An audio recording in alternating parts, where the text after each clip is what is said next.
मित्रांनो, सध्या आपला देश व्हेंटिलेटरवर आहे. महागाई दिवसेंदिवस भयानक वाढते आहे. पेट्रोल 3 रुपयांनी वाढलं, डिझेल वाढलं, CNG वाढली. तरी सुद्धा अंधभक्त, भक्तुल्ले किंवा मुरदाड झालेली जनता जी सत्ताधाऱ्यांच्या बाजूने आहे, कदाचित त्यांना त्याचे चटके बसणार नाहीत. जे जे सत्तेमध्ये आहेत, जे जे सरकार सोबत आहेत, त्यांना कदाचित महागाईचं किंवा आपल्या सरकारने कितीही चुकीचे निर्णय घेतले तरी काहीही वाटणार नाही.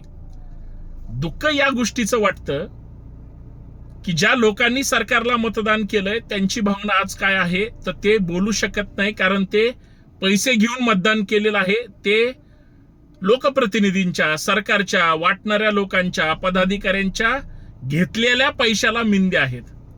तर राहिला प्रश्न कुणाचा? जे स्वाभिमानी आहेत, जे प्रामाणिक आहेत, जे या महाराष्ट्राचं एक मतदार म्हणून वैभव आहे आणि देशहितासाठी जी लोक प्रामाणिकपणे काम करतात. फक्त मी महाराष्ट्राबद्दल बोलत नाही तर देशामध्ये सुद्धा या लोकांचं मात्र या महागाईनं जगणं मुश्किल झालेलं आहे. ज्यांच्या हातावर पोट आहेत, मी प्रामाणिकपणे सांगतो, नोकरीला सुद्धा असू द्या, ज्यांच्या गालावर महागाईच्या चटक्याचा थोडासाही अंश दिसणार नाही, जे एकदम आनंदी, सुखात आणि गुबगुबीत आहेत, अशा लोकांना सुद्धा आज ना उद्या बाहेर पडल्यानंतर कुठं ना कुठं महागाईचे चटके बसल्यानंतर स्वतःचं नाही पण भाऊ अडचणीत असेल, आई वडील अडचणीत असतील, नातेवाईक अडचणीत असेल, त्यावेळेस तरी यांना थोडं वाईट वाटेल. माझा मुद्दा हाच आहे की बाबा हो, सरकार आज फसलंय.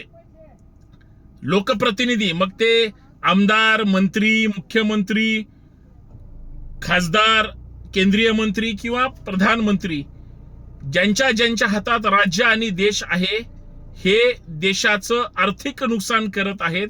देश आर्थिक डबघाईला आलेला आहे आणि सध्या ते देश चालवू शकत नाहीत. इथपर्यंत त्यांची वाईट परिस्थिती आहे. असं एक मी मतदार आहे, भारतीय नागरिक आहे आणि मी कुठल्याच पक्षाचा नाही, मी सर्वसामान्य माणूस आहे, ही माझी धारणा आहे. आता मी हे का म्हणतोय तर आज हॉटेलची यादी काढा, दुकानदाराच्या त्या किराणा दुकानात गेला तर त्याच्या सामानाची यादी काढा, कपड्यांची यादी काढा, कुठल्याही यादी काढा, तुम्हाला महागाईचे चटके, नुसते चटके नाही, तुम्ही होरपळून जाल अशी तुमची अवस्था आहे. मग याच्यावर बोलायचं नाही का? याच्यावर भूमिका मांडायची नाही का?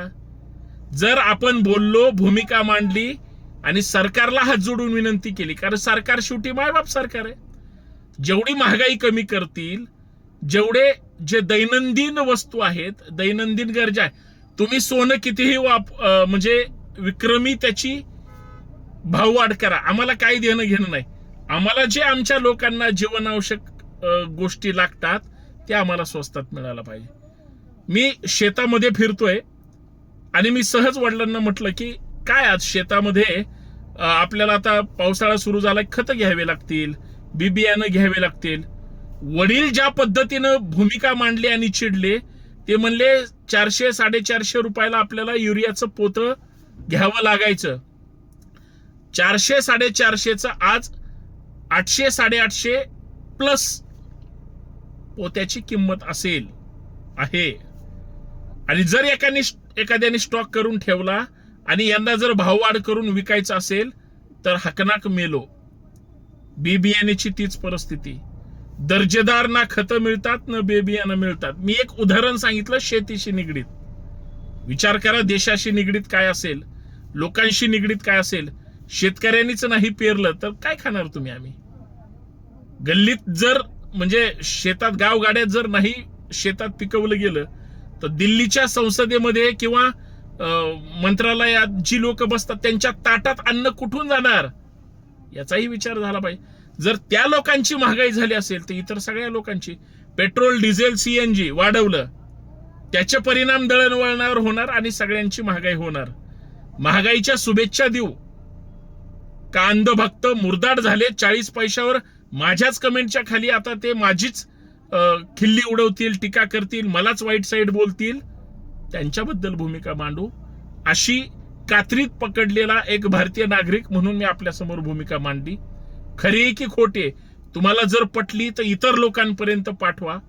हे चॅनल सबस्क्राईब करा, फॉलो करा आणि जास्तीत जास्त लोकांपर्यंत पाठवा.